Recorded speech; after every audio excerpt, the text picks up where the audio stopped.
Good morning. It's day number 169. Yesterday I had 34,213 steps. And today I'm back on track for another 24,000. Happy to be here. It's a warm 45-degree morning. So not so bad. I still got my warm gear in my fanny pack. But for the filming part of this, I'll do it without. So, it is F1 weekend here in Las Vegas, and I'm honestly shocked I can't hear the cars racing around from here. Typically, they're practicing doing hot laps all week, and you can hear the cars roaring about maybe 15 minutes away from the strip. So, that noise or the sound really travels pretty far. There I can see the strip from the street here. There's actually not a lot of places in Vegas that you can't see the strip from. Oddly enough, you drive out, then you turn around and it's like it's been following you. It's right there. If you look at Vegas on a map, it's almost like the freeway system's like a racetrack. It just goes right around the city. And from any area, turn around and see the strip. Pretty amazing. Whoever designed this place was a genius. And they wanted all that focus to be right in the middle of the valley. So, today, I just want to talk about being grateful for your situation. Every day I get to do this, I'm so grateful. Like, it's not even about what the result's going to be.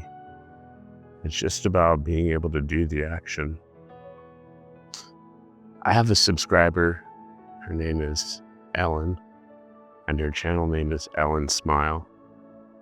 And Ellen takes care of her husband, Steve, who has brain cancer. And I discovered this last night. I checked out her channel, and Ellen does smile. And she smiles in the face of adversity. And so does Steve. They've accepted their situation, but at the same time, it's a tough one. And I understand everyone's going through something. But when you think something's difficult or tough in your life, and you were to flip that coin over, like it gets exponentially harder. I feel so grateful to be able to do this. This would be a big challenge with brain cancer because your brain doesn't function the same. I couldn't imagine the pain that Steve is going through and also the pain that Ellen's going through, seeing her husband go through that. But somehow, she remains resilient and keeps a smile on her face and jokes around on camera. And that's all we really can do in life. We got to make the best of what we have. And while I have discipline, I find so much motivation and inspiration with how people deal with adversity in their lives. I am extremely blessed to be able to get out here and walk every single morning. While some people may look at this as one of the toughest things that they could do, I look at Ellen's journey, and I think that is one of the toughest things that someone could do. Closer to the end of my dad's life, he suffered from dementia. That was a painful experience. Now, I wasn't going through it, but he was. But I did get exposed to the symptoms of it, the memory loss. When you're someone's child for your whole life, and then they forget who you are. It's sad. The connection that you had is kind of gone. It's severed, and you don't know if it's going to come back. And unfortunately, as far as I know, dementia doesn't go away. So that was one of those situations I had to deal with, but I was also very happy to be able to spend some of the last days with my dad. And I still remember him, how I remember him as a kid. The time that when he had a shop in Corona, California, and he had this customer's car in. It was a Plymouth 300. It was one of these older cars from either the 60s, probably the 60s, big boat of a car. He was like, "Hey, you wanna drive this behind the shop?" I was 11 or 12, but it was cool to be able to drive this big boat of a car, and he was doing some stuff to it. It's experiences like that I remember. It's the stuff that I cherish and will forever. And I know he had his limitations health-wise, but did the best that he could with his situation. And everybody doing the best that they can with the cards that they're dealt has propelled me forward to do the best that I can with the cards that I'm dealt. I'm healthy. I'm so grateful for it. I'm able to do this. I'm extremely grateful for it. And I show up every single day to repeat it and say it and hopefully motivate you to begin your own discipline. Because the time is going to pass by, whether you like it or not. And the question is, do you want to be in the same situation that you're in today, 10 years from now? Or potentially even worse? We got the holiday season coming up this week, where people give themselves excuses to slack off, eat more than they typically would, drink more than they typically would, because they get a few days off. If I could change things from before I was in business, I would spend the time that I'd be overeating on the holidays or binge drinking over the holidays because I had a few extra days off to figure out how I could start something for myself, how I could start building my own dream so I didn't have to continuously show up Monday through Friday to build someone else's dream, where they gave me a small sliver of the pie while they enjoyed the whole pie themselves. Their family enjoyed the whole pie themselves on the back of my labor. What are my deciding factors for going into business? Just in case you're looking for a little bit of motivation to finally start that thing. I was working on a project in Southern California. It's an elementary school. This was back in 2012 or 2013, down in Santa Monica. I lived in North Hollywood, California at the time. And I owned a yellow and black GSXR 750. It's a Suzuki motorcycle, sport motorcycle. And when I bought it, I loved it. And I told myself I'll never ride this out of necessity. Well, what did I end up doing? Started riding out of necessity back and forth to Santa Monica, because in that school district, you cannot start work until 8 o'clock in the morning. But when you're working construction, well, you got to deal with traffic, and then you go and you do this very hard labor, and then you finish your day and come home. Well, this particular job, I was the audiovisual foreman. So I was responsible for building out the smart classrooms. They had interactive whiteboards, projectors, speakers, a switching system, the whole package. And there were, I believe, either 26 or 32 classrooms. Now, if you've ever pulled wire through conduit, you'll know that's a two-man activity. It was something I did by myself. Bringing equipment from one side of the job site to the other, while it wasn't concrete, was my job. These were 80-inch smartboards. While they weren't particularly heavy, they were very awkward to move from one side of the campus to the other, and also go upstairs, all that good stuff. I later found out, because I actually did all the billing for this project, all the ordering. I saw the labor costs. I was doing all the work. Well, the total cost of this project topped $1 million. And there's margins on equipment. There's big margins on labor. And I didn't get a thank you for completing this project. I made them over $1 million. I was compensated. The prevailing wage at the time was $39.20 an hour. And you may think, oh, wow, that's great. And it was at the time for naive me that didn't realize that, I completed this project in a year and maybe made $50,000 or $60,000. And the company was able to profit $500,000, $600,000 off of my labor. And it was at that point that I realized I don't need to be doing this for anyone else. I did every part of this job, every step of this job, from the ordering to bringing this stuff to the classrooms, to installing it, to pulling the wire, to making it all work, to teaching the client how to do it. So I could do it for myself, and I did. And when I started out, it was a bit rough. I know that it's not going to be a straight line to success. Like, if you're not willing to let it not work, it'll work. Like, if you keep working on it, eventually it'll work for you. And that's what I did. I had an offer on Amazon Local at the time where I was installing TVs for $100.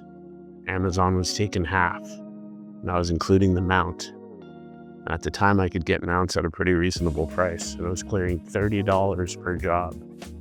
This would include me driving to the job. Sometimes it'd be an hour for $30. But off of the back of that, I was able to build a client base without having to pay for advertising. Now, sure, I was taking a 50% hit, but that's what a lot of restaurants do these days with services like DoorDash and Uber. They take a giant cut of your delivery order, and they overcharge you, and they underpay the drivers. That's capitalism at its finest. But getting back to my story, I was able to take that Amazon business, and people started referring me to other clients, just getting some nice reviews, and things kind of blew up from there. I had a client call me from the school that I used to work on, and the company that I had previously worked for was no longer able to service them. So I was. They had, I want to say 70 or 80 classrooms that had smart interactive boards that I had installed that needed to be swapped out for touch panel TVs. So I was able to do that. And I was finally able to realize what these jobs were actually worth. Building out a classroom take me about 4 hours, 5 hours. But instead of it being worth $200 or $300, it was worth $4,000 to $6,000. And this school kept me very busy for years.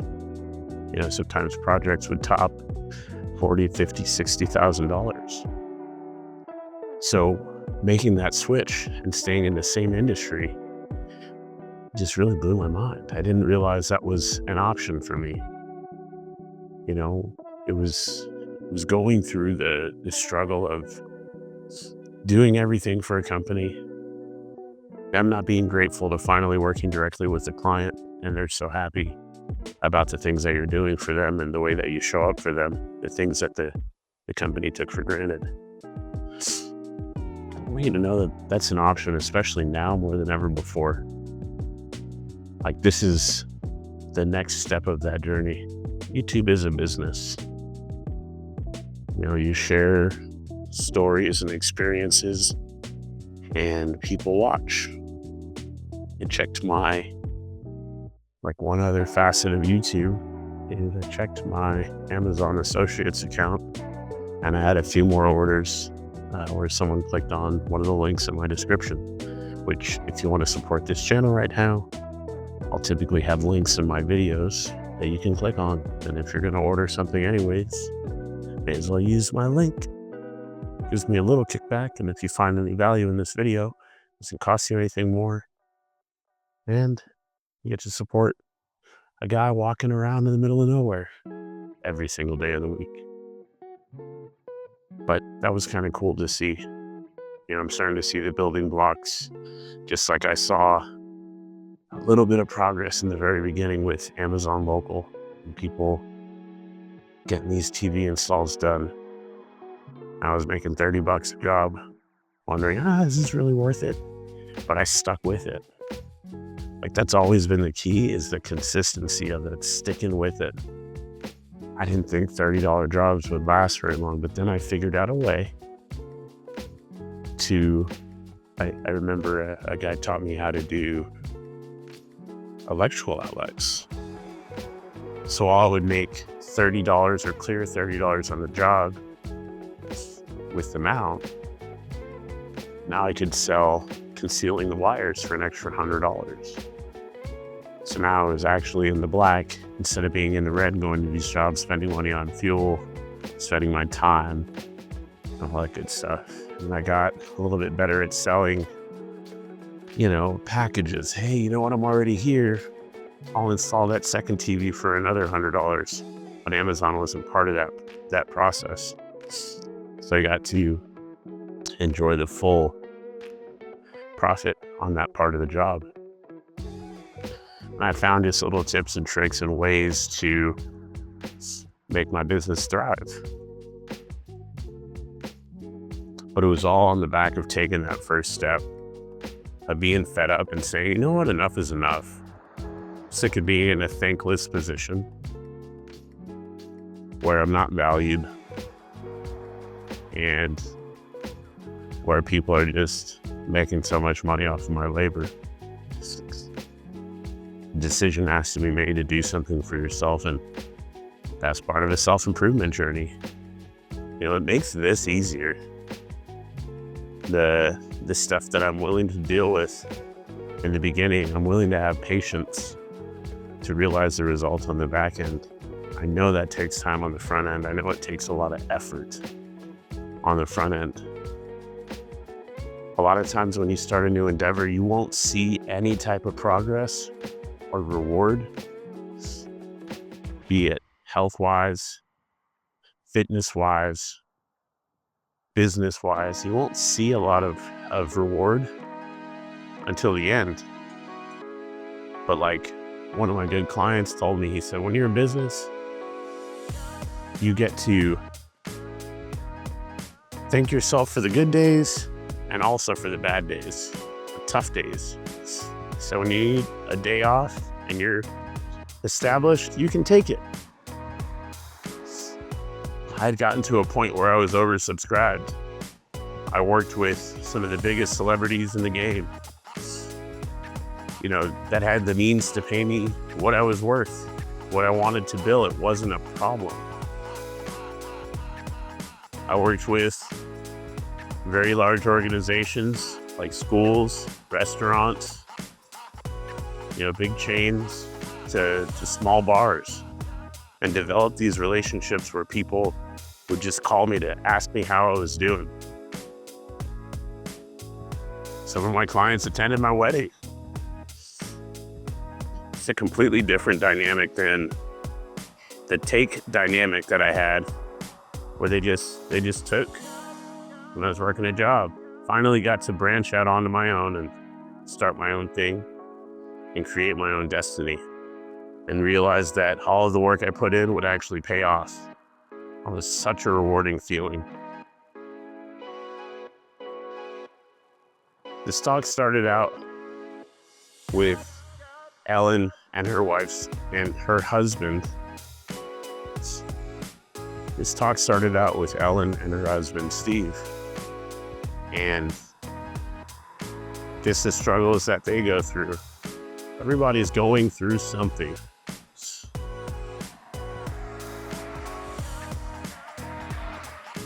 I have learned to treat people how I want to be treated. I've been doing that for a very long time. But having compassion for another human being is paramount. Like, you never know, just a smile, you know, a how's your day going, and actually genuinely meaning it, how far that goes for someone. Because while they may have a smile on their face, they may be dealing with depression. They may be thinking that there's no outlet, there's no way out of their situation. While everything is going great for you, their world might be crumbling. So I hope that during this week, you count your blessings. You decide to be grateful for the things you have and leverage those things. Don't let another day pass by where you waste it. It's a day you will absolutely never get back. Time only goes in one direction. As far as we experience it right now, I've been in tech for a while, never seen a time machine, with the exception of a plane when you're traveling from one side of the country to the other. So I take this opportunity, change your mindset, change your mind frame, and start on something great for yourself. I'm going to keep saying it. This is my message to you is you can start on your self-improvement today. The only person stopping you is you. Leverage your greatness and come out on the other side an absolute winner.